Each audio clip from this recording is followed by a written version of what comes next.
Premier Heating and Air is now offering all homeowners up to $2,000 instant rebate and up to $2,000 federal tax credit with the purchase of a qualifying HVAC system. Financing available for all homeowners. So call Premier Heating and Air today and get up to $2,000 instant rebate and up to $2,000 federal tax credit with qualifying HVAC system. Premier Heating and Air, a locally owned and operated company. Offer ends 11/30/23. Who gave that right to me, and I gladly stand up next to you and defend her still today, 'cause there ain't no doubt I love this land. God bless the USA.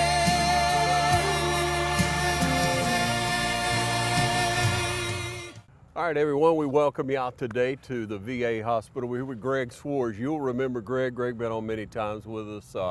Got a special request to you, and you obliged us, and that we wanted to be able to speak to some of our vets as we come up on Veterans Day. Absolutely. 11/11 at 11 o'clock when that war ended, and then we look ahead. And thank you for your service.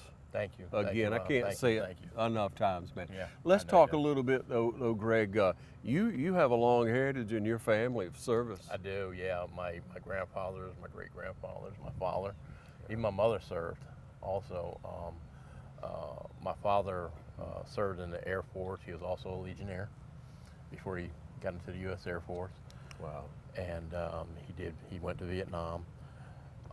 And my grandfather's, his father, George Swars Sr., he was in the Navy for many years, Pearl Harbor, all that. He did all that.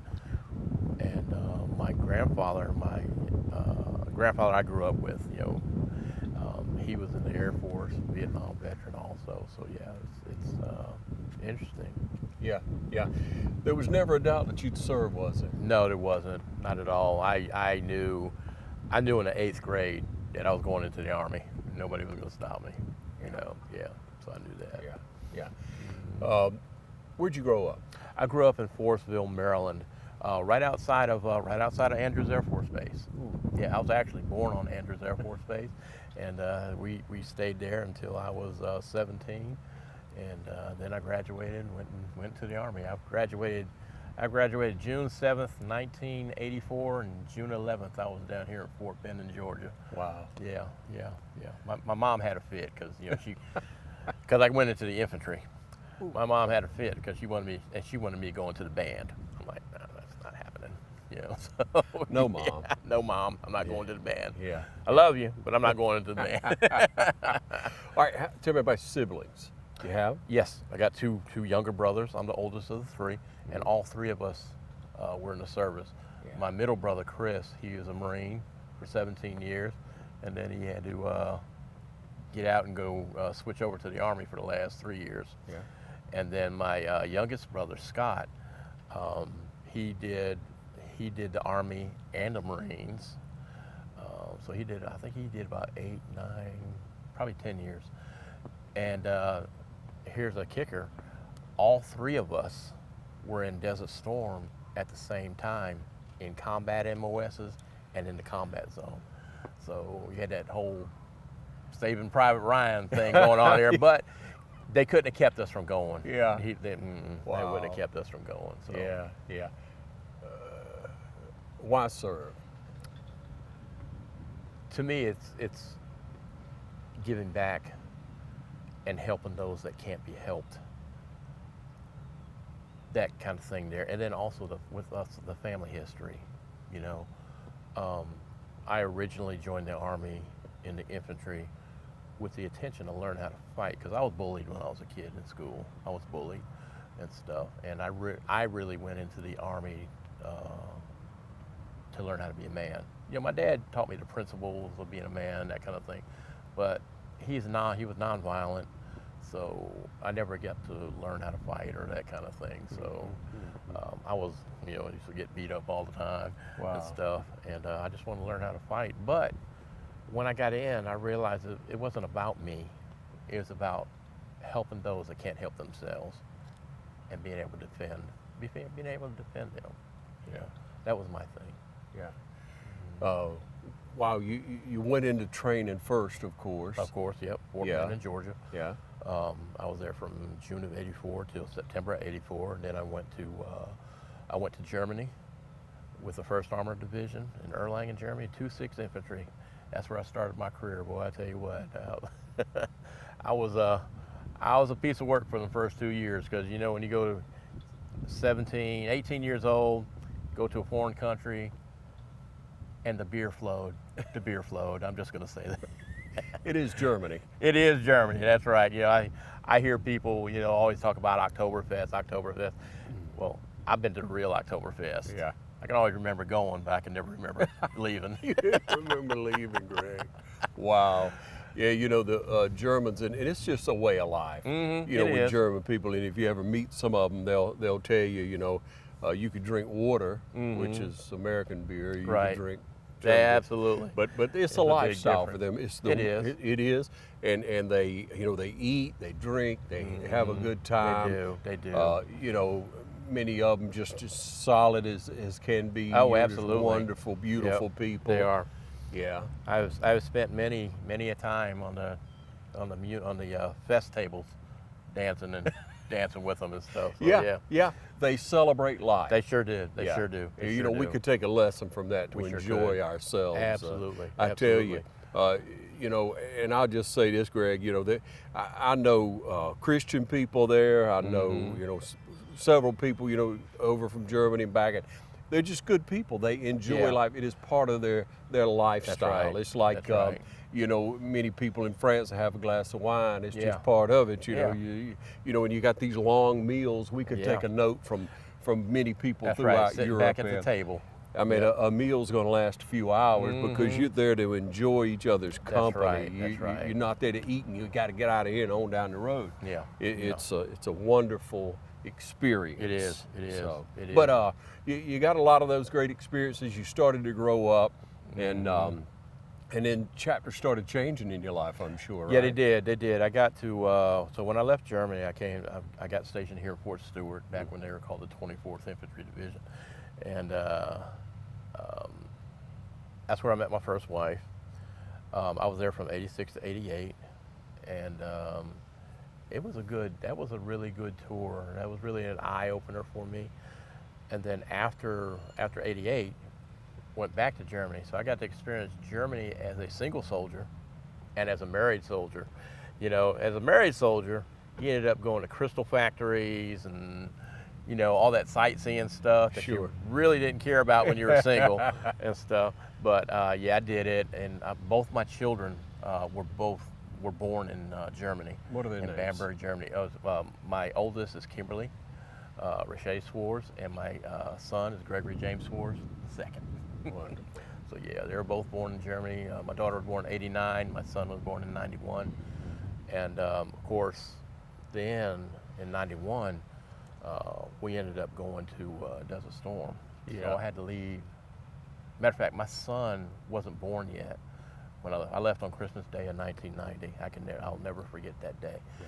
You know, I lived right across the street from the barracks there, and you know, I said my goodbyes, you know, then, and as I walked to the barracks, you know, with my rucksack on my back and ready to go, you know, he had some tears going because, yeah, I mean, we didn't know what to expect. It was our first war since Vietnam. Yeah. And it was tough. It was tough. But once I walked underneath that door in the barracks, it was time to put on that Sergeant Swars hat. You know, I got another family now that I got to bring through this conflict and bring them back. And we did that. We were in Delta Company 6th Battalion, 6th Infantry, 1st Armored Division. And it was just, it was really something. You know, we went and did the war. I think we only got into, my squad, we only got into like 2 firefights, and together they probably lasted 2 minutes and stuff, because they were throwing, you know, they're surrendering, because we bombed the crap out of them, Right. artillery them to Right. death and stuff, and they were just completely demoralized and Yeah. stuff. Yeah. And I actually had to back my guys off, you know, because I mean they were throwing their weapons out of their foxholes and stuff. They were unarmed. Yeah. Okay. And Yeah. so we went up there. I was like, okay, guys, I'll put on the humanitarian hat now. They're surrendering to us. Let's get them some food and some water, and Yeah. and go on to the next mission. Yeah. And stuff. So we did that. Wow, great. Yeah. Thank you. Hey, let's take a short break and we'll be right back. You stay with us. MedFirst is committed to service and quality care. Located on Hillcrest Parkway near Fairview Park Hospital, we're built on the philosophy of continually providing new and effective services to meet the healthcare needs of the communities we serve. We have a complete inventory of all the latest in-home medical equipment and appliances. Also, the latest technology in seat lift chairs is displayed in one of the largest medical showrooms anywhere. MedFirst has become a leader in sleep therapy services in the Middle Georgia area, as well as home respiratory services. Roger Folsom and the team at MedFirst look forward to taking care of all your home medical needs. So call us today at 478-274-1900 or come by and see us at 1204 Hillcrest Parkway. Hi, I'm Meg Greer Evans with Middle Georgia Estate Planning, and this November we want to salute all of our veterans and their families. We appreciate you for your service. If you need help with any type of estate planning, whether that's a will, a trust, financial power of attorney, or a healthcare directive, give us a call. We'd be glad to assist you or consult with you and your loved one about long-term care for that veteran. Our phone number is 478-272-2885, or you can visit our website at middlegeorgiaestateplanning.com.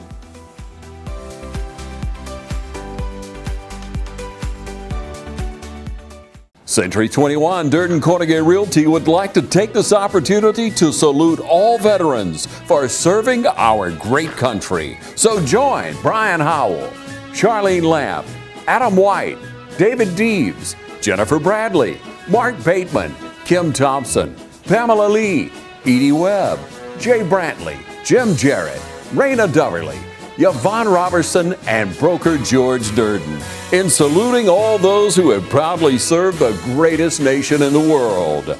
Century 21 Durden Cornegay, proud to be American and proud to serve you today at 1700 Veterans Boulevard in Dublin. Call us at 272-1535 or log on to c21dublin.com.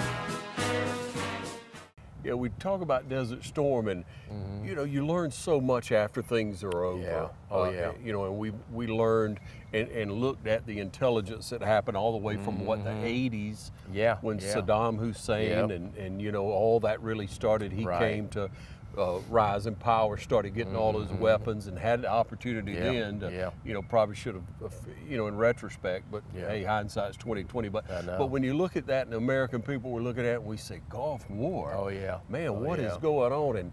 And I guess well, some things happened under Reagan, but it was Bush, right? That was the president at Bush, the time. How did Bush, you? Schwarzkopf, and There you go. And Colin Powell, General Powell. You know. So, as we were going through the war and stuff, one of the things I didn't like about it was they gave us these tablets that we had to take, that everybody had to take. And what they're called, it's got a large pharmaceutical name, but we ended up calling them PB tablets. And what they were nerve agent pills. And what they wanted to do was build up our immune system, because they thought he was going to gas us to death, you know. And that's probably one of the things I really took out of it that I didn't like. I brought all my soldiers home. All my soldiers came home. Like I said, we only had 2 firefights, and that was, I mean, that was it. But we ended, you know, our company and our battalion, we ended up fighting the Tawakana and the Medina Republican Guard divisions in them 4 days. And we beat the brakes off of them because of, you know, the prior, you know, like I said, I can never, ever thank the Air Force and our artillery folks enough, because that completely demoralized them, and it made it easier for us ground pounders to get out there and do the fight and kind of wrap things up. And the entire war lasted how long? It lasted 4 days, 100 hours, just 100 hours. 100 hours. Just 100 hours. That's going in and taking care of business. Yeah. I mean, it was well plotted out. Right. The air attack, and I guess in retrospect, and thinking back, there were a few tank wars that were the largest ever, right? Yes, we learned a that's lot right. about, or had an advancement of tanks. Right. Yeah. Our equipment was so superior to theirs. It was incredible. I rode in the Bradley, in the Bradley fighting vehicle, and that was different, because I'm sitting there in a squad leader seat. The door is right here, but I had 5 of my guys sitting in front of me, and we wouldn't see anything coming. We wouldn't see anything coming, and that was just that's one of the fears that I had. Yeah. I had on the helmet where I could talk to the crew. Sure. The crew that was driving the vehicle and stuff, and they were taking care of business. We helped with the reloads when we had to reload and stuff, and it was just interesting. But from that, I've got a little bit of claustrophobia from being in that kind of a closed space and stuff. And we were rolling so fast, we couldn't do bathroom breaks, that kind of thing. So we're doing our bathroom breaks in our water bottles, the water bottles that we had, empty water bottles we had, and it was. Do what you got to do. Yeah, we did. Yeah. We did. And so when we got done with the war, and I have to say that you'd have a day like this, the oil fields. You'd have a day like this, and it looked like it was midnight, because of the oil fields burning and stuff. Once they pulled us back into Kuwait, and stuff, and it was really something. So you finished that war, and you have time to reflect on it and talk to your men, talk to other people who served, talk to your brothers, your own family. Oh yeah. How did y'all feel like it actually went for America, and what do you really think we learned from it? I think it went great. We did what we had to do. We went in there, we accomplished the mission. I myself and my brothers wished at that time we would have gone on to Baghdad, cross that Tigris and Euphrates River. But that's decisions that are made above us for whatever reason. And stuff. And so we followed the orders, and like I said, we pulled in. Now as far I think it let the world know that we're not going to take no stuff, because we hadn't done. We lost the Vietnam War, but then with the Desert Storm, we showed that we were a world power. Probably the first in the world and stuff. With the training, the equipment, that kind of stuff, and of course the American spirit, the drive that we have to keep our freedom. Right. So they don't have that over there. They don't have that over there in Iraq or Iran or whatever. The things that you have to deal with, things that people have to deal with who serve our country. Right. And we, as average American citizens who go to work, come home, take care of family, that type thing, we have no idea about. We don't know what that conflict was like, and that what you had to go through, and then what you have to live with every day. Yeah, absolutely. But you protect our country, and now you continue to serve our country. Yes, I do. We'll talk just a minute about that. We'll take another short break. We'll be right back. It's hunting season at Roach Farm and Garden. Roach Farm and Garden has a warehouse full of feed and seed. Pennington, Big Boss, ADM, 4S, FRM, and Antler Extreme. Even got the feeders to put it in. Food plots, we got you covered. Fertilizer, oats, clover, peas, and mixes. Take time to check out our huge concrete statue selection. Need deer lure? Fresh Voodoo always on the counter. We've got something for everybody at Roach Farm and Garden. 2 locations, Dublin and Wrightsville. Stanley Funeral Home would like to remind you to get out and enjoy all the activities of the 57th Annual St. Patrick's Festival. From everyone at Stanley Brothers Funeral Home, enjoy the 57th Annual St. Patrick's Festival. Proud to sponsor coverage of the St. Patrick's events. How to outsmart the outdoors. Think fast. That needs work. That needs trimming. That needs cleanup. But all that work takes a lot of tools. Lucky for you, that tool, that one, they're all the same tool. That's smart. super smart. That's the Echo Pro Attachment Series. Gas-powered, battery-powered. 16 attachments for hedging, edging, trimming, tilling, cutting, blowing, paddling. Yeah, that too. It's outdoor grade, professional grade, commercial grade, which is great for making your yard look like it belongs in a commercial. Echo, power on and on. Hey, I'm TJ with Dublin Outdoors and Power Sports, formerly known as Myers Equipment Supply. We're your full-line sales and service dealer for Echo and Shindawa handheld products. Hey, in celebration of Veterans Day coming up 11/11, always a great program here. Every year. Every year, yes sir, yes sir. COVID kind of took us out for a couple of years, but no, we're back now and we're doing our programs again. So if y'all hear something, look at our Facebook page, and it's Dublin VA Medical Center. Get on there and like it, follow it, and you'll get all the information that we have as far as our programs, that kind of thing. Our public affairs officer, Dr. Frank Jordan, he is relentless on putting information on there. So if y'all see anything that you may be interested in, come on out to these programs. This is y'all's hospital, okay? It's not just for the veterans, it's for our community. We are part of the community. And we're like what are we, the largest employer of people in Lawrence County, I think in Middle Georgia. And stuff. So we want you to come out. Such a pillar of our community. But beyond that, beyond the employees, beyond that, you're serving the people who served our country. Absolutely. Day in and day out. Yes, sir. You're able Every to day. shake hands, you're able to console, to talk, to listen and hear and relate, Greg. That's right. To what people are going through, what they've been through, what they're going through at the time, and to help them walk through the way. Do things happen that people don't agree with? Absolutely. Absolutely, yes. Do things happen people don't agree with at the TV station? Absolutely. In church? Absolutely. In school? Everywhere. That's right. Things that are going to happen people don't see eye to eye on.